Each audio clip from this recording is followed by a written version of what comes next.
खरं तर दादाभाऊ तुमचा व्याप एवढा वाढलेला आहे. शिक्षण म्हटलं म्हणजे तसं ते कित्या नंबरचं खातं आहे माहीत नाही, पण आता ते पहिल्या दुसऱ्यात आलं पाहिजे.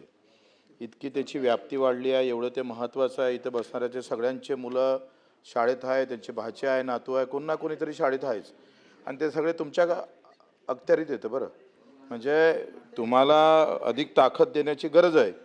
पण मला एक सांगा, आता शाळा कॉलेजमध्ये शिक्षण भेटते आणि शिकवणी वर्गामध्ये शिक्षण भेटते. मग दोनपैकी एक ठेवा, एक तर शाळा बंद करा नाही तर शिकवणी चालू ठेवा. दोनही इकडे, म्हणजे इकडे पाणी भेटतं, इकडे बिस्लरीचं पाणी भेटतं. काय म्हणजे चाललं काय? काय गरज आहे शिकवणीची? कशाला ठेवतोय? म्हणजे तुम्ही काय म्हणताय, गरिबाचं पोरगा आहे ना, हां अशुद्ध पाणी पे. श्रीमंत आहे ना, आमदाराचा पोरगा आहे ना, शुद्ध पाणी भेटत.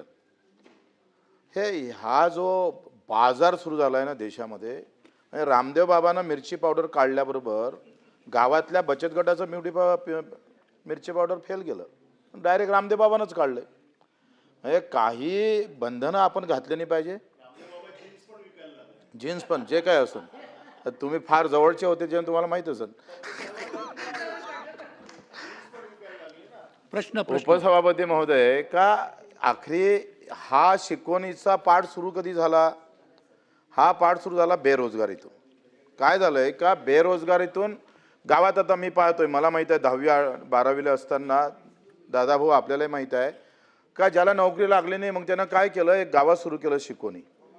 बेरोजगार आहे, तो शिकलेला आहे भरपूर, पण शाळा कॉलेजमध्ये ठराविक लोकांच्या असल्यामुळं पैशामुळं काही तो तिकडे नोकरीवर लागत नाही. मग त्या गुणवत्ता आहे पण त्याला नोकरी नाही, असा एक त्याच्यामागचा उद्देश आहे. आणि मग हे सगळं करताना मला वाटतं एक सूचना आहे, हे प्रश्न नाही आहे. पहिला प्रश्न तर हा आहे, आम्हाला तुम्ही द्या का शिकवणीची गरज काय? एक तर शिकवणी सुरू करा, नाही तर कॉलेज सुरू ठेवा, शाळा सुरू ठेवा, दोनपैकी एक काहीतरी ठेवा. एक मॅन में दो तलवार चलती नाही, कोई तो भी एक तलवार रखो. दुसरा गोष्ट असा आहे का, तुम्ही हे सगळं करत असताना आता सगळ्या कंपन्या आल्या. जसं मी रामदेव बाबाचं मिरची पावडर म्हटलं, तसं कंपन्या एवढ्या आलेल्या आहे का स्थानिक बेरोजगारांना तुम्ही आता मॉल जे उभे झाले, सगळ्या म्हणजे खालच्या लोकांना सगळं खतम करण्याचा प्रयत्न सगळीकडे चालू आहे. मग कायदा करत असताना तुम्ही हे पाहिलं पाहिजे का ज्याला नोकरी लागली नाही, त्याची गुणवत्ता चांगली आहे, त्याला काही कायद्यामध्ये वाव ठेवणार का तुम्ही? तो एक पार्ट ठेवणार का? तो फार महत्त्वाचा आहे. दादाभाऊ, आपल्या सगळ्या शेतकरी, शेतमजूर, गरीब कष्टकऱ्यांच्या मुलांना या कायद्यामध्ये कुठेतरी सुरक्षा निर्माण झाली पाहिजे का नाही जाई? तुम्ही सांगा, आज तुम्ही माहीत आहे नोकरी शाळा कॉलेजची किती महाग झालेली आहे. आज रेट जर पाहिले तर 50-60 लाखाचे रेट आहे एकंदरीत नोकरी लागायची. तुम्हाला माहित आहे आपण किती काही ते थांबवले तर थांबत नाही. आणि म्हणून माझं असं म्हणणं आहे का जो बेरोजगार, त्याला नोकरी लागली नाही, तर त्या अशा उच्च शिक्षित ज्याला गुणवत्ता आहे अशा बेरोजगारांना कायद्यामध्ये काही तरतूद ते ठेवणार का?